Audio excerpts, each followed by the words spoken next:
The reality of a post-Roe Ohio.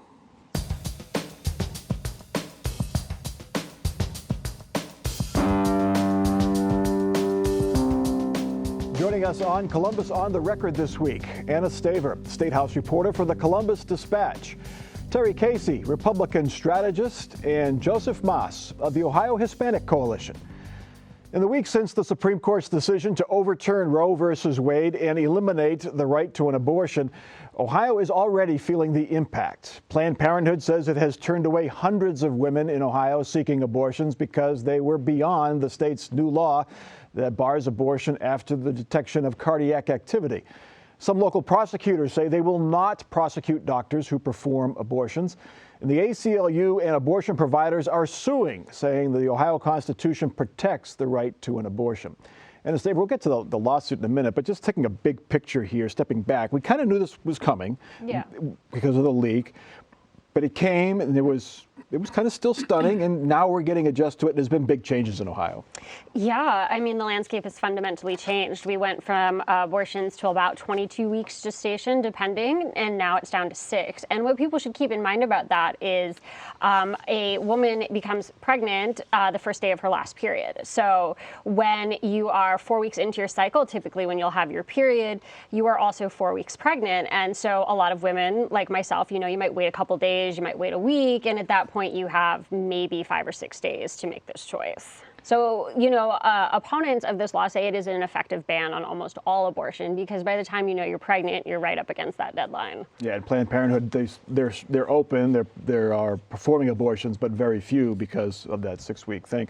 The lawsuit, the ACLU, Joe, and abortion providers wanted to put the cardiac activity law on hold right away. But the state Supreme Court has denied the emergency stay. Does that mean that the likelihood of them winning in this case before the Supreme Court is not good? No, not necessarily. And as a matter of fact, it may give the court an opportunity, particularly the moderates on the court or the moderate on the court, to look at other issues associated with that. For example, what is a heartbeat? And this sounds very bad, and I'm sorry to say it this way, but what is a heart? Is a mass of tissues at this particular stage a heart? So I think we're going to get into the weeds and very technical as to the whole issue before this whole thing is over. So they'll be looking at other alternatives. Terry, the clinics who are suing point to an amendment passed by voters in 2011 that says no federal, state, or local rules shall prohibit the purchase or sale of health care or health insurance. This is the law aimed at Obamacare by conservatives, now is being used against them. Does health care, the sale of health care, include abortion? Good question, and I might mention I think this is going to be a lawyer full employment act because we're going to have all this fighting at the state and local level about what all these different things mean. But I will disagree a little bit with Joe, even though he's got a law degree. One key thing I think why they threw it out today of the Ohio Supreme Court is they wanted a declaratory judgment. And Maureen O'Connor is very clear on the record. Anytime you want to go immediately to the Ohio Supreme Court for a declaratory judgment, they basically say, no, you've got to start out at the local trial court, common pleas, go through the appeals court before it would get to the Ohio Supreme Court. So, but again, it's going to be a big thing for the lawyer business. And I'll give you another example. In Cincinnati this past week, they passed an ordinance saying all municipal employees there will get, in essence, free abortions at taxpayer expense, travel expenses. And certainly that's going to be litigated because supposedly there's state laws that would prohibit any public funding for that. But again, for Joe's profession, it's going to be a busy time. Do you agree with that legal analysis, Mr. Attorney? Well, as a matter of fact, I think that Terry didn't really need to disagree with me because I happen to be in agreement with him concerning the declaratory judgment. I think that's an extraordinary thing to expect in something as hot as this right now. But I stand by my analysis that giving it more time, we may get a chance at this. No, because this is happening not only in Ohio, but it's happening everywhere. Yeah, Kentucky, the law is on hold because of a court ruling. And the local prosecutors, Cuyahoga County, we don't know where Franklin County's prosecutor stands at this point, but the city attorney in Columbus, they really don't deal with these cases too much, but he has said he wouldn't prosecute them. What does that do to this? It's another wrinkle in this issue. Yeah, because keep in mind that the 6 weeks ban, the only criminal penalties are on providers for abortion. So people who seek what would now be considered an illegal abortion, there are no criminal penalties. And I think that's important to contextualize. So for these providers, it would be in the places where these clinics are located, or perhaps if an OB somewhere were to do something. And that is a really difficult question. I don't know that these providers are looking to lose their license. Most of the clinics are saying we're not going to play in that space. But the larger question is, what do you do with out-of-state providers? I think that's a question we're going to see a lot of, not only crossing lines, but perhaps stepping into this area of telehealth across state lines. It's a whole new web of intrigue for lawyers. Oh, my goodness. I tell you what, looking into this, just in the last handful of days that we've had this crisis come up, it's a full-time job. There's so many elements associated with it, including the fact, by the way, because Anna did accurately talk about the providers, but what about the women themselves? Then we've got a set of crimes, or at least one crime, if they're going to charge them, that is uniquely targeting one gender out of the two. Is that not an equal protection issue? That's what the ACLU and the providers are arguing, yes. But I would argue, as Anna put it, the medical providers are the key pivot point, because ultimately they don't want to lose their medical license. And there's questions of who's going to investigate, particularly if local prosecutors say you don't have to worry about prosecution, but no medical doctor wants to lose their license and ability to earn a living. Discussions about putting this on the ballot intensified a little. There's still kind of this should go on the ballot. We'll do it, but it's still vague as to what it would look like. Terry, who will go first, do you think, to put this on the ballot? Will it be abortion rights opponents trying to codify the illegality of abortion in the Constitution, or will it be rights supporters who want to codify Roe or something similar in the Constitution? That's does the chicken or egg, which comes first, is a great question. My sense is, obviously they've run out of time. It's too late to get anything on the 2022 ballot, and I'm not sure they'd want to have it on the 2023 ballot. It's a municipal election year, so they might aim to 2024 presidential, bigger turnout. But then if it's going to be on the ballot issue, the question is, what is the issue going to be about? Is it just abortions up to 12 or 15 weeks? Is it abortions at any time? Is it no abortions or abortions at conception? There's a lot of shades of gray in there, and it's unclear who's going to go for what and which has the best chance of passage. Anna Nan Whaley has said that she supports a constitutional amendment. It's a long road. It's expensive. It's going to be a nasty campaign. Any idea what kind of amendment she would support? Not as yet, and I agree. I think the devil is going to be in the details of this. I think, you look at polling, a majority of Ohioans support some form of abortion, but when you get into specifics, that's where you sort of lose folks, right? I think personally, a 12 to 15 week with maybe exemptions for rape, incest, life of mother, that might be something that you could get over 50% on in Ohio. But 24 weeks, 30 weeks, no limit on abortion, I don't think that can pass. And I don't know how much abortion access folks want to compromise on, say, ideological purity. How much room is there for compromise on that side? Yeah, actually, I gave this answer a couple of weeks ago while I was here before. I think it'll be the Roe versus Wade, the original decision, cutting it up into trimesters. In the first trimester, no anything. The second trimester can't completely ban it, but you can put some controls in. And then in the third trimester, then maybe not. That makes it more complicated on a ballot issue, and that also can be But it's been tricky. around. It's been around for a long time. Yes. All right. The day before the abortion ruling, the Supreme Court ruled states cannot exclude religious schools if they pay tuition to other private schools. The decision was a victory for religious schools in Maine, but it sets a national precedent. Ohio already has a school voucher program. It already sends money to religious schools for students who would otherwise go to a failing public school. School choice advocates and religious school supporters hope Ohio expands the program so that any student can use state money to attend a private school. Terry, if the state's going to pay for private school vouchers, can they exclude religious schools? Well, as I understand, if you're going to do for one, you've got to do for all. And people forget that Ohio's had a long, long history, maybe even before Anna was born, going back to Governor Jim Rhodes, Vern Rife, and Attorney General Bill Brown, Republicans and Democrats historically have supported doing as much as is allowed. Ohio's had some big victories before the U.S. Supreme Court allowing and approving certain things that are done when Voinovich was governor. So I think the legislature is going to try and do more, and in general, like with universities where Notre Dame students can get federal aid, the principle is that you're helping the parents, you're helping the kids. It isn't necessarily going to the school and their religious purposes. And this ruling has to help supporters of the so-called backpack bill, which is what would allow any family of any income bracket in any school area to get these vouchers for private schools. Yeah, they sent out a lot of press releases counting this as a victory for them. But keep in mind that the most difficult part of that is going to be funding, because when you look at a statewide program like this, you give out a $6,000 voucher. And so my kids go to the Olentangy School District. Olentangy gets maybe $1,000 per student. So if now you're going to be, instead of sending $1,000 to Olentangy, you got to send $6,000 to my kid's private school, that's going to add up really quickly. And, it's interesting that the backpack bill never had a fiscal note attached to it, because I think that's going to be the thing that really stops people in their tracks if it has a $1 billion, $2 billion. A lot of folks like choice. Joe, is this a good idea? It depends on how far you go. I was thinking back, ever since I came to this country in 1961, I attended parochial schools.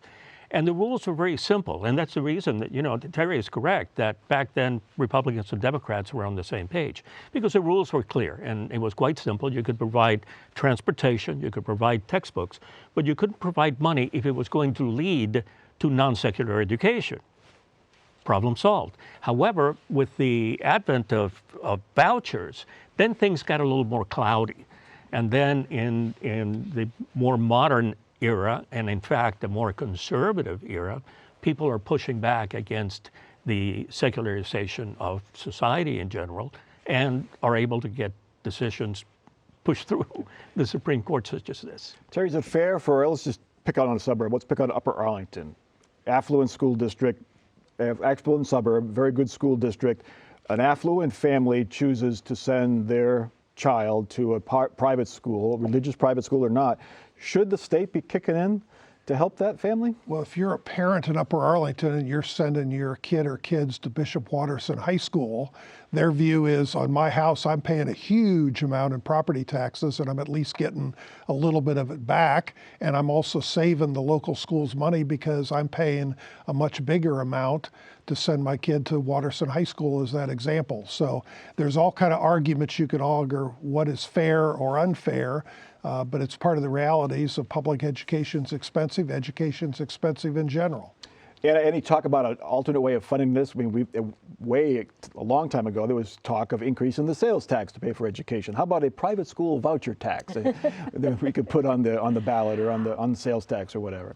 Actually, I think my state senator, Andrew Brenner, had a constitutional amendment idea that he was floating about a decade ago, I want to say, or a couple years ago. He was working on an idea to rethink the way local property taxes get allocated. And, in talking to folks on the subject, they sort of say, on background, that it's quite possible that you'd have to look at capturing some of those local dollars if you were going to make the money work for a statewide backpack program. And the dark underside of this whole thing, let's not forget, much of this discussion concerning vouchers and so on, it started 30 years ago as a fight against the unions, against the teachers' unions, and trying to decrease the impact and the influence of public schools. So Terry is correct. By sending your kid to Watterson, then you're going to be taking money away from whatever public school might be there. And the choice. Parent will argue you're also saving them money because they don't have to educate and have the space for that kid that would be going to Upper Arlington High School instead of going to Watterson. The argument's there. I get that. Yeah. But and the argument also the that impact. More choice would help improve the public schools because they would have to compete against charter schools and private schools if they're losing students. But that really hasn't happened to date. Anyway, if you have tried to buy or sell a house or rent an apartment, you know the story. Housing prices and rents have risen fast over the past couple of years, and they continue to rise. It's economics at its most simple. The supply of housing is low while demand is growing. Columbus leaders say it has reached a crisis point. We're creating jobs, but we're not building enough housing. Our housing creation isn't keeping up with our job creation, and we are at a pivotal moment. So, Joe, the mayor says that housing is infrastructure, just like water lines and sewer lines. Is he right? He is right. And as a matter of fact, I think Columbus is one of those cities that I think we have a problem with the distribution of wealth. I guess lots of places do. But here, and I went back to my training in economics, and I looked to see about the cheapest apartment that you can get for the middle income individuals. It's going to be between $1,000 and $1,100 a month. That's going to require a disposable income, after-tax income of about $39,000 a year, or $47,520 before taxes. That's a lot of money. There has to be some sort of control. And I think it's a drop in the bucket. I think the $200 million is just not enough, but we'll have to, it's something. Usually the bond package money, Terry, is used for tangible things like sewer plants, water lines, roads, bridges. This money is going to go, possibly, we don't know for specifically, but subsidies for low-income folks to help with their rent, to incentivize builders to build low-income housing. Is that a good idea? Well, I agree with you. The basics of police and fire and the roads ought to come first. But my big question, if the mayor was here, would say, well, you just did $50 million, but you haven't explained where the money, the first $50 million went, what it achieved, what it did, what was the cost per unit before you go jumping into another $200 million. And also, $50 million was in the last bond package for I affordable know, housing. but we haven't seen any results tangibly out of that. And then number two, we ought to ask the mayor, when the Columbus schools are going for a 13% increase in the property taxes, COTA wants to double the sales tax, that all factors into higher costs directly and indirectly on homeowners. So there's a lot of other factors, and there's also zoning, other questions. And besides Columbus, there's questions on the suburbs, what they limit. Anna, this is not a problem just for Columbus. This is for all of Ohio, really all around the whole country. We just had not been building housing. You see these apartment buildings going up all the time, but it's not enough for how we're growing.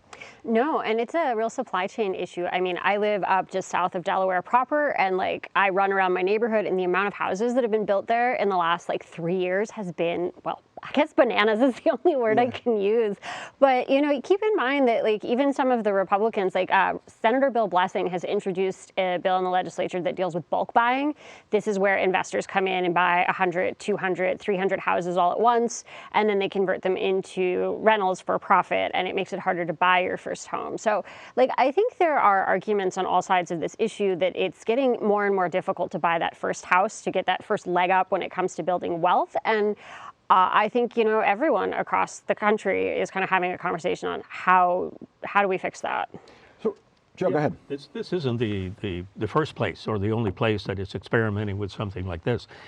Massachusetts, over at Nantucket, is having a terrible time in trying to find housing for the people that work on the island. And you could pick anywhere in the United States, and there are similar programs or at least discussions to see if this might work. That is one way to prevent sprawl, is to have the ocean surround you, In Nantucket, yeah. But Terry, the market's not doing it right now. The market is not building enough housing, not building enough affordable housing. So what is government's role in trying to do that? Well, I think first and foremost at City Hall, they ought to look at some of the rules and regulations, lot sizes, other types of things, and see if you can shave some costs that way. But also, every time the city gives out another tax abatement, like what happened up at Easton, that means more taxes on the rest of the people. That's all part of the housing cost. So government needs to look bigger than just, let's pass another bond issue and pass out some more money to favor developers without accountability. One of the things, Anna, this mayor wants suburbs to do, and you mentioned you live in a suburb. They want to loosen up zoning so there's more high density, higher buildings. And I know I live in a suburb of Columbus, and my neighbors don't want high rise buildings in our neighborhood, but there has to be some give somewhere. Yeah, actually, ironically, my husband's on the Delaware Planning Commission, so he sees this kind of thing all the time. And I will tell you, he comes back with stories of being screamed at when they talk about high-rise apartments, when they talk about duplexes or triplexes. Everybody thinks it's a good idea until it's in your backyard, and that's really difficult. I mean, he was talking to the Delaware planning folks, and they were like, look, everyone wants the nice big houses with the pools and the sidewalks next to them, but eventually what you're doing is prioritizing maybe unaffordable housing. Yeah. Joe, will the folks in German Village, not to pick on a neighborhood, but will they go for these zoning changes which will allow taller buildings along High Street as you head south? Who knows? Sounds like a Who no. knows? You know, the only thing, what I kept thinking when Anna was talking is we've got the same situation going on in Worthington right now. We were actually in federal court over the whole high-rise versus And in German Village, they had a big fight where the residents lost in trying to stop a big higher density development across the Barcelona restaurants. So yes, there's a tension out there. And there's people, remember the 1960s when the solution was to pack more people in high rises in Chicago and other big cities. And eventually they had to tear them down because it failed. That was on my list of questions. We'll get to that the next time because we've got to it's get to our fourth topic. Last week, Intel indefinitely delayed a groundbreaking ceremony for its $20 billion semiconductor factory in New Albany. This week, Intel CEO threatened to build its chip factories in Europe and not Ohio. The reason? Congress has not passed a $52 billion subsidy for chip manufacturers. Work is underway on the first 2 Intel plants in New Albany, and the company says they are a go, but others they promised, well, they would need that CHIPS Act. Right, I can't be more aggressive in our investment profile, and right, without help, without incentives, I'll have to be more in Europe as a result. You know, the economics will force me to do that, and that'd be a shame. You know, that I'd be smaller, right? And at the end of the decade, you know, I'd have invest $20 billion in Ohio as opposed to $100 billion, and that's just a travesty for U.S. competitiveness. Terry Casey, they're playing, I don't know if we call it hardball, but it's a little game of chicken here, Intel with Congress. Is it going to work? Well, Congress, when I talked to Congressman Mike Carey, he made clear to me Nancy Pelosi appointed a conference committee of 81 members of Congress, and the Senate bipartisanly, both Sherrod Brown and Portman, were for this bill. And when it was originally passed by the Senate, it was only 37 pages. By the time the House got done, they brought it up to 3,000 pages, loaded up with all kind of pork and other kind of green energy types of things. So clearly, I would encourage Joyce Beatty, put a call into Nancy Pelosi and say, let's get this done. Let's stop the political games, because a conference committee of 81 House members is not going to get anything done. Hey, folks at the State House worried about this delay in the groundbreaking, now this threat at the Aspen Institute, Aspen Ideas Festival, and we're going to go to Germany? Not publicly. I think they're putting on a very brave face. But, you know, keep in mind, this was a huge win for the governor. It's something that I'm sure is going to appear in every campaign ad heading to November. Like, they absolutely want to keep this plant. They want to keep the promise of more plants. And I'm sure everybody in the region is probably calling their officials, like that he said, calling Joyce Beatty and being like, nah, we really need to do this. We need to call Mitch McConnell because he's the one that's holding it up. This has to, Terry, this it's the has House to do. and their stupid amendments loading the pork in. I I'm disagree. sorry. It's not that. It's Mitch McConnell that's holding it up because he doesn't want the Democrats to put into reconciliation in the budget bill Democratic projects. And The Senate's so already it's not passed the that. bill by a big margin. It's the House that's holding up and loading it down. Well, It's look a it up. conference committee. They're a House and Senate negotiators. My question to you, Terry, Intel stock is down 30% since January. Other chip processors' stock are down 30 to 40%. Should federal taxpayers be subsidizing an industry that Wall Street doesn't have a whole lot of confidence in? If the whole world was the United States, the answer is no, we shouldn't subsidize them. But the problem is the Chinas, the Taiwans, the Japans, the Europe people are providing even bigger subsidies than this. So it's a problem of a world economy. And how do we compete, and how do we get this back in the United States for supply chain purposes and national defense, more importantly? Joe, is it a good use of taxpayer money? I think it is a good use of taxpayer money. As a matter of fact, I think just economics throws you into the seduction of government trying to affect production. Doesn't matter when in history, and this is where we are right now. And that's why, Anna, the state is chipping in $2 billion at least. Yeah, and that's one of the questions that they've had about what are the clawbacks, what are the rules, how much can we recoup if ultimately they don't go forward here. Yeah, and it's happened before. Think of the company Foxconn up in Wisconsin. All those promises, huge celebrations, and didn't really happen as officials had predicted, so it can happen. All right, time now for our final off-the-record parting shots, and Joe Mas, you're up first. Yeah, and Anna was absolutely correct. Nan Whaley has proposed putting a constitutional amendment on the Ohio ballot as early as 2023, like Terry said, to protect a woman's right to choose. What I would propose that an equal rights amendment including a right to privacy for all residents of the state, as well as choice, that might be a more relevant option. All right, Terry. With all due respect, Mike, you missed the biggest story of the week, and that was USC and UCLA coming in the Big Ten, and the impact on Columbus and Ohio State is going to be huge. Yes, it's about the money and the greed, but the prestige of USC, UCLA is huge. It brings in that LA market. It brings the West Coast and the Midwest closer together. I think it's going to be a win-win. Academics driving this decision. Absolutely. You heard it here first. Absolutely. Anna Sure. Staver. Well, I might have to disagree on the benefits of them joining the Big Ten, but I would remind folks that early voting for the August primary starts on Wednesday. So, we're expecting low turnout. I'm hearing probably less than 10% of registered voters are actually going to cast ballots. So this is my push out the door. So, get your purse, get your ID, get down to your ballot place and go vote. So those of you who are disappointed by the loss of the original Big Ten, be patient. When they have these huge mega conferences, we'll have the Big Ten division, which will have just 10 teams, and we'll be back to the old days. One other thing, on July 13th, WOSU and the Columbus Metropolitan Club, they will launch a series called Democracy in Crisis. We'll tackle some of the toughest issues facing our country. We'll kick it off with a discussion with Michael Tomasky, editor of The New Republic and author of the book, If We Can Keep It, How the Republic Collapsed and How It Might Be Saved. I'll moderate the event, and you can find more information and find out how to register to attend the July 13th program at wosu.org/events. Should be an interesting discussion. That is Columbus on the Record for this week. Please check us out online. We are on Facebook, and you can watch every episode on demand at our website, wosu.org, or through the PBS video app. For our crew and for our panel, I'm Mike Thompson. Have a good week.